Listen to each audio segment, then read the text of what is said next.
கேட்டதை கொடுங்க, இல்லனா விஜய் கிட்ட போயிடுவோம். திமுகவை நெருங்கும் காங்கிரஸ், ஸ்டாலின் கோபம். 2026 தமிழ்நாடு சட்டமன்ற தேர்தலுக்கான கூட்டணி பேச்சுவார்த்தைகள் நடந்து வரக்கூடிய நிலையில திமுக மீது இந்திய தேசிய காங்கிரஸ் அழுத்தம் கொடுக்க தொடங்கியிருக்கு. கூடுதல் இடங்களையும் முதன்முறையாக மாநில அமைச்சரவையில பங்கு கோரியும் காங்கிரஸ் திமுகவிற்கு பிரஷர் போட தொடங்கியிருக்காங்களாம். தமிழ்நாட்டில் வரவிருக்கக்கூடிய சட்டமன்ற தேர்தலை முன்னிட்டு காங்கிரஸ் கட்சியில் கூட்டணி விவாதம் தீவிரமடைந்திருக்கு. நீண்ட கால கூட்டணி கட்சியான திமுகவுடன் தொடர்வதா அல்லது நடிகர் அரசியல்வாதி விஜயின் தமிழக வெற்றி கழகத்தோட கைகோர்ப்பதா என்பது குறித்து காங்கிரசுக்குள்ள வெவ்வேறு கருத்துக்கள் நிலவி வருகின்றன. காங்கிரஸ் தலைவர்கள்ல ஒரு பிரிவினர் தமிழக வெற்றி கழகத்துடன் கூட்டணி அமைப்பது சிறந்தது அப்படின்னு வாதிடுகின்றனர். தாவேக்காவுடன் இணைந்தால் அதிக தொகுதிகளில் போட்டியிடவும் மாநில அரசில் அமைச்சர் பதவிகளை உட்பட பெரும் பங்கை பெறவும் முடியும் அப்படின்னு நம்புகின்றனர். அறிமுக கட்சியாக இருப்பினும் தாவேக்க சுமார் 20% வாக்கு சதவீதத்தை பெறக்கூடும் என்று இந்த பிரிவு கருதுகிறது. தற்போது இருக்கக்கூடிய 4% வாக்கு சதவீதத்தை உயர்த்தவும் ஆட்சி எதிர்ப்பு வாக்குகளை ஒருங்கிணைத்து பாஜகவின் அரசியல் களத்தை சுருக்கவும் தாவேக்குவுடனான கூட்டணி உதவும் என அதன் ஆதரவாளர்கள் கூறுகின்றனர். எனினும் சிதம்பரம், மாணிக்கம் தாகூர் உள்ளிட்ட பல மூத்த தலைவர்கள் திமுகவுடன் கூட்டணியை தொடர வலியுறுத்தியிருக்காங்க. வரவிருக்கக்கூடிய தேர்தலில் திமுக மீண்டும் ஆட்சிக்கு வரும் என்ற நம்பிக்கை இதற்கு காரணம். கடந்த ஆண்டு டிசம்பர் மாதம் 5 அன்று காங்கிரஸ் தலைவர் பிரவீன் சக்கரவர்த்தி நடிகர் விஜயை சந்தித்ததால் திமுக கூட்டணியில் கருத்து வேறுபாடு ஏற்பட்டுச்சு. அதே போல டிசம்பர் 3 அன்று மாநில பொறுப்பாளர் கிறிஸ் சோடங்கர் உள்ளிட்ட தலைவர்கள் முதலமைச்சர் மு.க.ஸ்டாலினை சந்திச்சிருந்தாங்க. விஜயுடனான சந்திப்புக்கு பிறகு சக்கரவர்த்தி தன்னோட எக்ஸ்தல பக்கத்துல தமிழ்நாட்டின் நிலுவை கடன் உத்தரப்பிரதேசத்தினை விட அதிகம் அப்படின்னு குறிப்பிட்டிருந்தாரு. சக்கரவர்த்தியின் பதிவு திமுக கூட்டணியில் பெரும் சலசலப்பை ஏற்படுத்தியது. தமிழ்நாட்டின் கடன் குறித்த அவருடைய கூற்று பதற்றமூட்டக்கூடியது, தவறானது அப்படின்னு சிதம்பரம் மறுத்தார். சில நாட்களுக்கு பிறகு மு.க.ஸ்டாலினை சந்திச்சிருக்கக்கூடிய சிதம்பரம் தன்னுடைய சக்கரவர்த்தியின் அறிக்கையுடன் தான் உடன்படவில்லை என வெளிப்படையாக கூறினார்.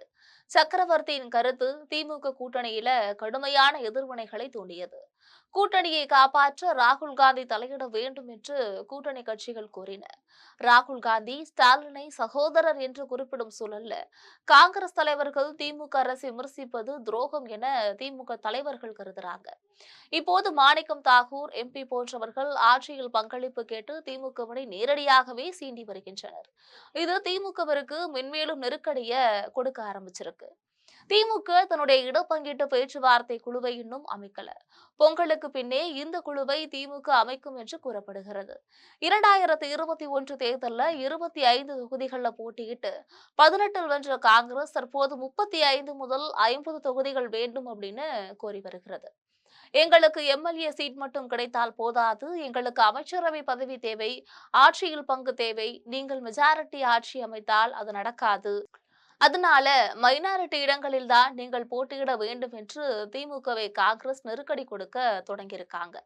தற்போது தமிழக அமைச்சரவையில 35 பேர் திமுகவினர், வேறு கட்சிக்கு இடமில்லை. ஆனால் அடுத்த முறை திமுக மைனாரிட்டி இடங்கள்ல போட்டியிட வேண்டும்.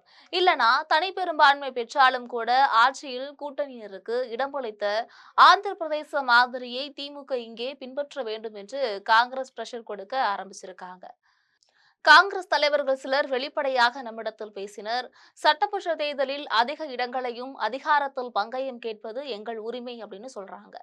அதிகார பங்கீட்டின் ஒரு பகுதியாக 5 மாநிலங்களவை உறுப்பினர் பதவிகளையும் காங்கிரஸ் கேட்பதாக தகவல்கள் வெளியாகியிருக்கு.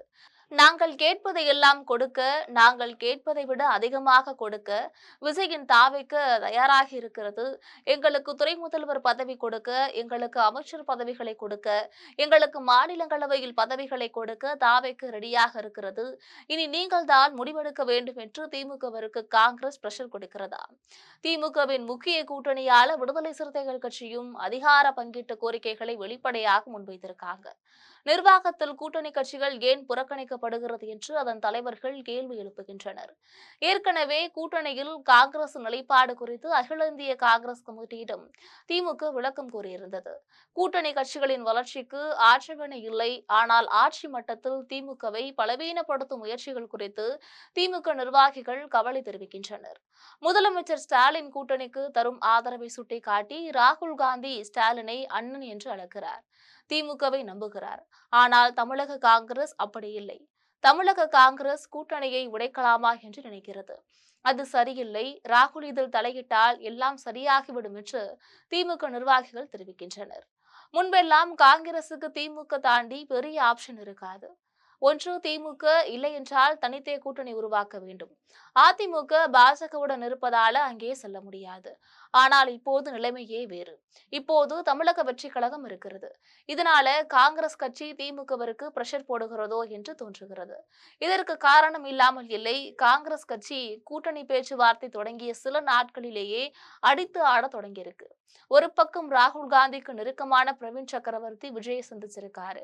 விஜயோட பேசியிருக்காரு. அதே போல விஜயை பாராட்டி போஸ்டர்களையும் செஞ்சிருக்காரு. திருச்சி வேலுசாமி உள்ளிட்ட காங்கிரஸ் நிர்வாகிகள் தாவேக்காவுடன் ஒரே மேடையில கிறிஸ்துமஸ் கூட்டத்துல பங்கேற்கிறார்கள். இப்படி தொடர்ந்து காங்கிரஸ் திமுகவிற்கு நேரடியாகவும் மறைமுகமாகவும் நெருக்கடி கொடுப்பது திமுகவிற்கு பிரஷரை கூட்டியுள்ளதாக கூறப்படுகிறது.